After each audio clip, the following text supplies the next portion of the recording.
नमस्कार दोस्तों, एक बार फिर स्वागत करती हूँ स्टडी फिजिक्स के यूट्यूब चैनल पे।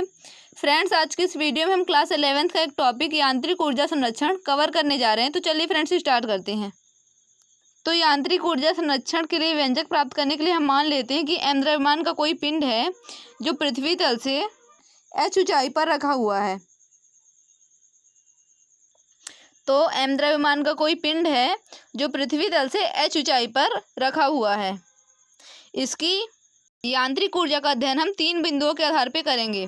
तो 3 बिंदु हम मान लेते हैं यहाँ पे, बिंदु ए, बिंदु बी और बिंदु सी। तो इसकी यांत्रिक ऊर्जा का अध्ययन हम निम्नलिखित 3 बिंदुओं के आधार पे करेंगे। यहाँ पे हमने पिंड की पृथ्वी तल से ऊंचाई जो है वो h माना है और इस पिंड का विस्थापन जो है यहाँ से यहाँ तक का पूरा हम x मान लेते हैं। तो सबसे पहले हम बिंदु ए पर संपूर्ण ऊर्जा निकालेंगे, मतलब गतिज ऊर्जा प्लस स्थितिज ऊर्जा। फिर बिंदु बी पर संपूर्ण ऊर्जा निकालेंगे, पूरी ऊर्जा, गतिज ऊर्जा प्लस स्थितिज ऊर्जा। और फिर बिंदु सी पर संपूर्ण ऊर्जा निकालेंगे, मतलब गतिज ऊर्जा प्लस स्थितिज ऊर्जा। तो सबसे पहले हम बिंदु ए पर संपूर्ण ऊर्जा निकाल लेते हैं। तो बिंदु ए पर हम संपूर्ण ऊर्जा निकाल लेंगे। बिंदु ए पर संपूर्ण ऊर्जा बराबर गतिज ऊर्जा मतलब kinetic energy plus potential energy, मतलब गतिज ऊर्जा प्लस स्थितिज ऊर्जा, तो पोटेंशियल एनर्जी। अब गतिज ऊर्जा का मतलब पिंड ने कितनी गति की है। तो बिंदु ए पे तो पिंड विरामावस्था में है, मतलब उसने कोई भी गति नहीं की है। तो बिंदु ए पर जो गतिज ऊर्जा होगी वो शून्य होगी। तो गतिज ऊर्जा हो गई शून्य। प्लस स्थितिज ऊर्जा का सूत्र होता है, क्योंकि पिंड स्थिर है तो स्थितिज ऊर्जा तो होगी कुछ ना कुछ। तो स्थितिज ऊर्जा का सूत्र होता है mgh।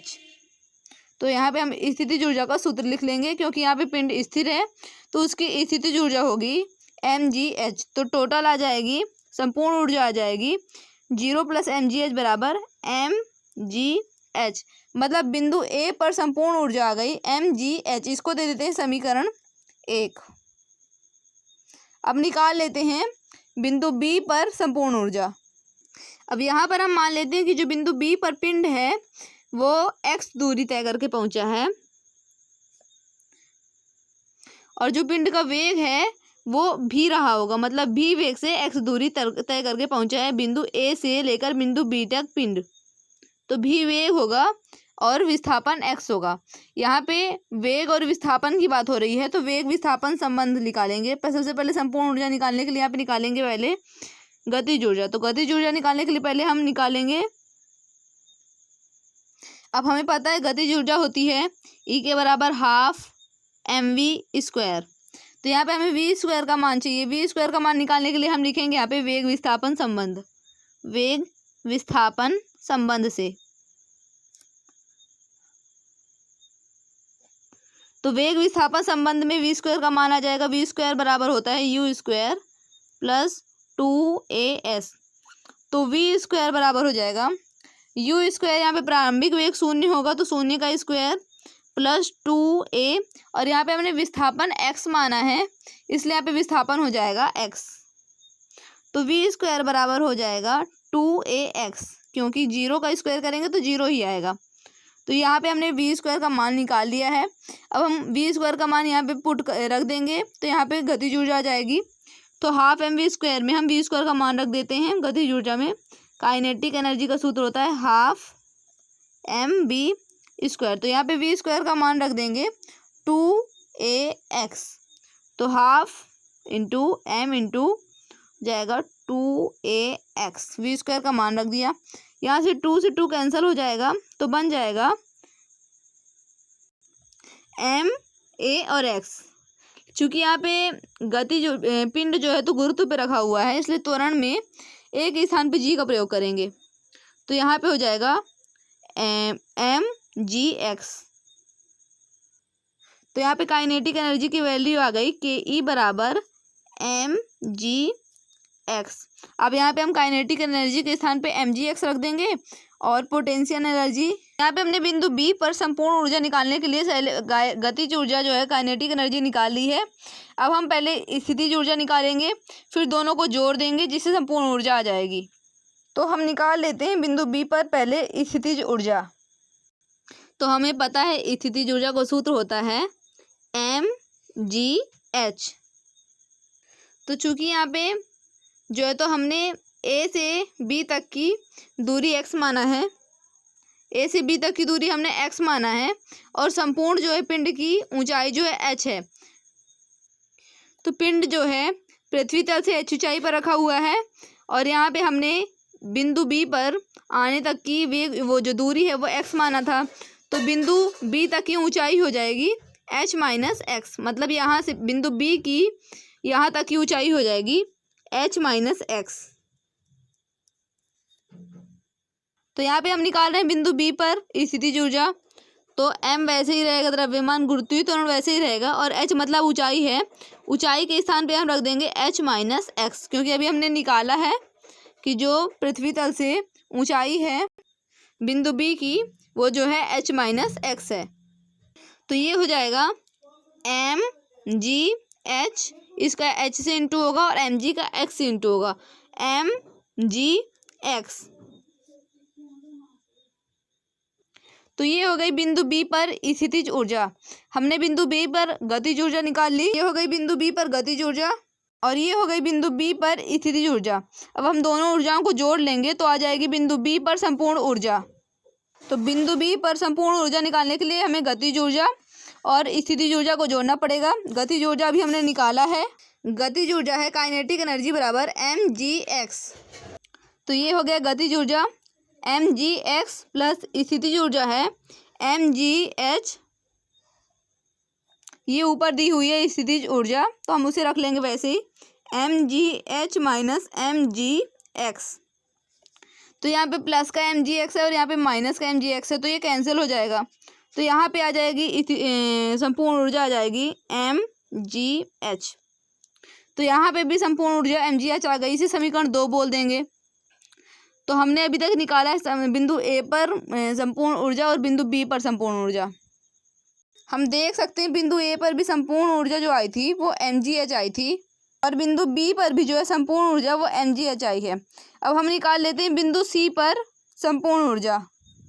तो बिंदु बी की तरह हम पहले गतिज ऊर्जा निकालेंगे, फिर स्थितिज ऊर्जा निकालेंगे, फिर दोनों को जोड़ देंगे तो बिंदु सी पर आ जाएगी संपूर्ण ऊर्जा।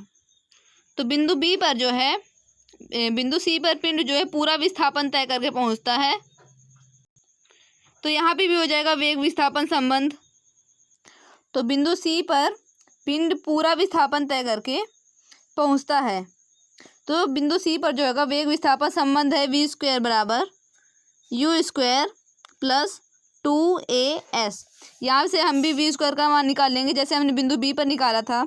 तो v स्क्वायर बराबर हो जाएगा, प्रारंभिक वेग शून्य है तो शून्य ही रहेगा, का स्क्वायर प्लस 2ax की जगह हो जाएगा 2gx। तो यहाँ पे हमने 2gx लिखा है, किंतु यहाँ पे पिंड जो है वो पूरा विस्थापन तय करके पहुँचता है। तो पूरा विस्थापन मतलब पूरी h दूरी तय करके पहुँचता है। तो यहाँ पे हम पूरा विस्थापन x के स्थान पे पूरे विस्थापन के लिए h रखेंगे। तो v स्क्वायर बराबर होगा 2g, यहाँ पे h x नहीं होगा h होगा, क्योंकि पिंड जो है पूरा विस्थापन तय करता है। तो यहाँ पे हो जाएगा 2gh, v स्क्वायर का मान आ गया 2gh। अब गतिज ऊर्जा होती है हाफ m v स्क्वायर, तो गतिज ऊर्जा निकाल लेंगे काइनेटिक एनर्जी। तो काइनेटिक एनर्जी हो जाएगी हाफ और m और इंटू वी के स्थान पे रख देंगे, v स्क्वायर के स्थान पे 2gh इंटू, तो यहाँ पे से 2 से 2 कैंसिल हो जाएगा। तो यहाँ पे आ जाएगा mgh, काइनेटिक एनर्जी आ जाएगा mgh। अब यहाँ पर हम निकाल लेंगे बिंदु सी पर जो है वो पोटेंशियल एनर्जी। तो बिंदु सी पर पोटेंशियल एनर्जी निकाल लेते हैं, काइनेटिक एनर्जी हमने निकाल ली है। तो बिंदु सी पर हम स्थितिज ऊर्जा निकाल लेते हैं। स्थितिज ऊर्जा का सूत्र होता है mgh। अब यहाँ पे h के स्थान पे, चूंकि बिंदु सी पर जो है पिंड पृथ्वी पर आ गया है यहाँ पे, तो ऊंचाई कुछ भी नहीं है, ऊंचाई शून्य हो जाएगी, h के स्थान पे हम शून्य रखेंगे mg, और h के स्थान पे शून्य, क्योंकि बिंदु सी पर जो है वो पिंड जो है पृथ्वी तल पे आ चुका है, तो ऊंचाई कुछ भी नहीं है, इसलिए यहाँ पे शून्य होगा। तो स्थितिज ऊर्जा हो जाएगी mg इंटू शून्य, तो शून्य हो जाएगी। अब हम काइनेटिक एनर्जी और पोटेंशियल एनर्जी को जोड़ देते हैं, संपूर्ण ऊर्जा। तो संपूर्ण ऊर्जा हो जाएगी kinetic energy plus potential energy. Potential energy अभी हमने निकाली है, 0 आई है, तो 0 रख लेते हैं, plus kinetic energy. Kinetic energy भी अभी हमने बिंदु सी पर निकाली है, आई है mgh। तो यहाँ पे काइनेटिक एनर्जी भी रख लेते हैं mgh। तो mgh प्लस शून्य तो आ जाएगा mgh। इसे समीकरण 3 बोल देते हैं। तो समीकरण 3 पे भी संपूर्ण ऊर्जा जो है बिंदु सी पर आई है mgh। तो बिंदु ए पर संपूर्ण ऊर्जा आई है mgh, बिंदु बी पर संपूर्ण ऊर्जा आई है mgh, और बिंदु सी पर आई है संपूर्ण ऊर्जा mgh। तो समीकरण 1, 2 और 3 से स्पष्ट है कि स्वतंत्रता पूर्वक गुरुत्व के अधीन गिरती हुई किसी भी वस्तु का यांत्रिक ऊर्जा मार्ग के प्रत्येक बिंदु पर जो है वो नियत रहती है।